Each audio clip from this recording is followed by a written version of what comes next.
Classification of organism on the basis of temperature. जानदारों को हम लोग क्लासीफाई करते हैं टेम्परेचर के बेसिस पर। दो तरीकों से हम क्लासीफाई करेंगे, एक है मेंटेनेंस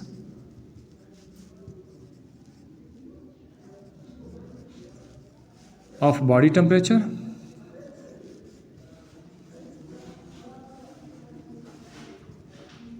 दूसरा है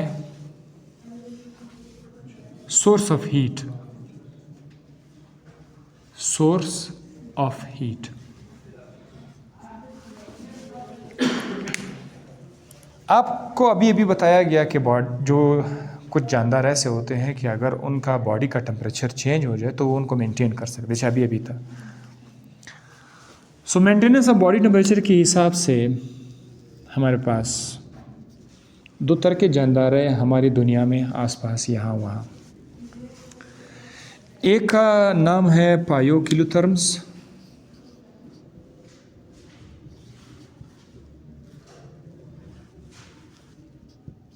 पायोकिलोथर्म, एक ये जानदारों का नाम पायोकिलोथर्म, राइट। और दूसरा है होमियोथर्म। पायोकिलोथर्म, होमियोथर्म। पायोकिलोथर्म के साथ लिखेंगे can not maintain body temperature.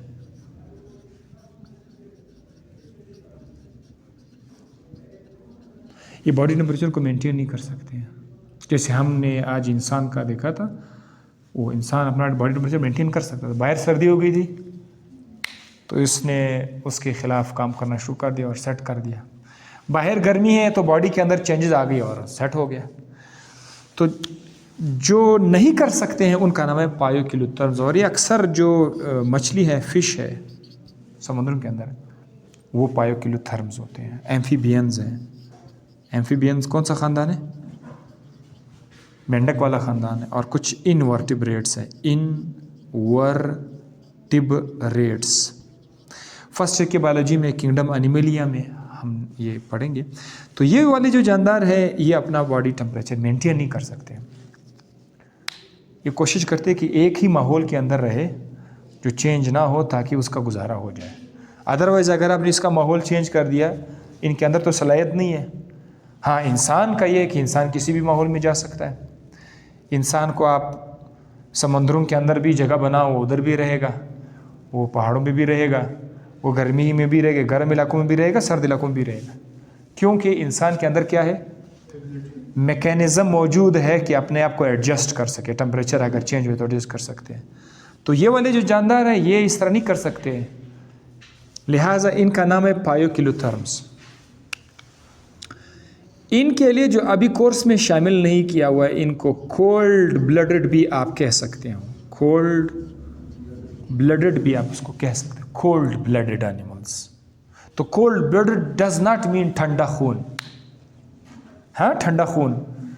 Cold blooded means कि अपना बॉडी टेम्परेचर मेंटेन नहीं कर सकते हैं।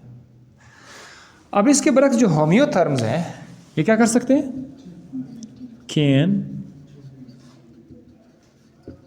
Maintain their body temperature. ये अपने बॉडी टेम्परेचर को मेंटेन कर सकते हैं, किसी भी माहौल के अंदर ही मेंटेन कर सकते हैं। सो दे आर कॉल्ड होमियोथर्म्स। इनको वार्म ब्लडेड कहा जा सकता है, ठीक है, वार्म ब्लडेड आप कह सकते हैं। अब ये तो एक क्लासिफिकेशन था। ऑर्गेनिज्म को क्लासिफाई करते हैं टेम्परेचर की बेस पर। ये अब मेरे पास दो तरीकों में से आ गए। एक वो on the basis of maintenance of body temperature, जो बॉडी टेम्परेचर मेंटेन कर सकते हैं उसका नाम ये है, जो नहीं कर सकते उसका नाम ये है, होमियो एंड पायो। अब सोर्स ऑफ हीट के बुनियाद पर भी हम लोग जानदारों को क्लासिफाई करते हैं कि कौन से जानदारों को हीट कहाँ से मिलता है। ये अब आपको मैंने बताना है। पायोकिलोथर्म्स में स्पेलिंग POI है, इसको जरा सेट कर लेंगे।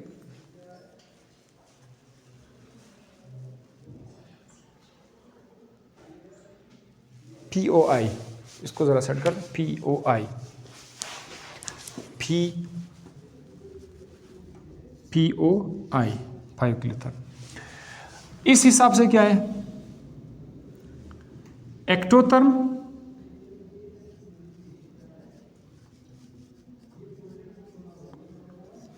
Ectotherm and होम्योथर्म।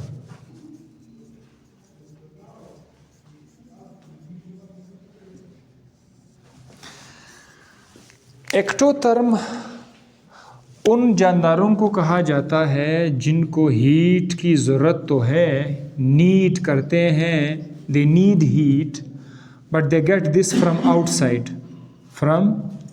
Outside the body. इनके जिस्म से बाहर जो इनका माहौल है ना, इन्वायरमेंट, इनसे इनको लेना पड़ता है।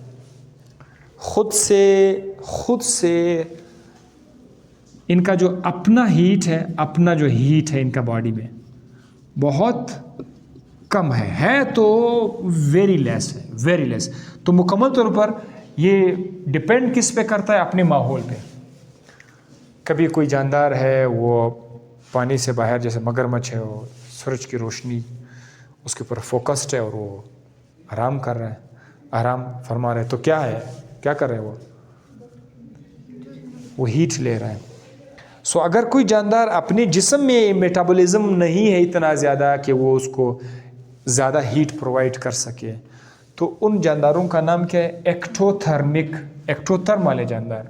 बॉडी हीट इसका नहीं है, ये मोहताज किसका मोहताज है, ये आउटसाइड द बॉडी जो है हीट का मोहताज है।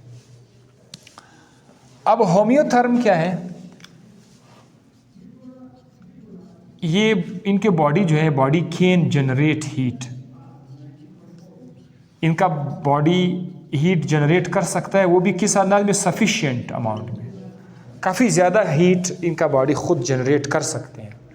लिहाजा इनके लिए ज़रूरी नहीं है कि ये बाहर हीट से ले। अभी देखो इस कमरे में कोई हीटिंग सिस्टम नहीं है, ठीक है, नहीं है, but our body temperature is still warm and you know इस मौसम में आपके खून का टेम्परेचर स्टिल 37 डिग्री सेंटीग्रेड है।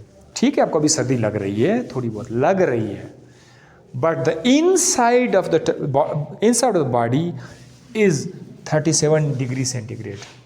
सुबह भी यही था, अभी भी यही है। ये क्या हो रहा है, क्योंकि हमारा जिस्म अपना हीट खुद बना सकते हैं। एक तो इस वक्त उसने खून की नालियों को तंग किया हुआ है, वेज़ो कंस्ट्रिक्ट किया हुआ है, मेटाबॉलिज्म इस वक्त इंक्रीज़ हो रहा है। तो वी आर एक्चुअली होम्योथर्मिक। इसमें वर्टिब्रेट्स जो है, ख़ासकर जो एव्स है ना, एव्स कौन सा ख़ानदान है, एव्स, बर्ड्स, ये वाला जो ख़ानदान है, और दूसरा है मेमल्स जो भी जानदार है, गाय, बकरी, चूहा, बिल्ली, इंसान, वो तमाम जानदार जिनके बॉडी पर बाल होते हैं और अपने बच्चों को दूध देते हैं और बच्चे प्लेसेंटा के थ्रू ग्रो करते हैं, they are called mammals. So mammals और एव्स में जो है वो होम्योथर्मिक्स होते हैं। अब यहाँ से मैं आपको एक थोड़ा सा टच दे दूँ, जो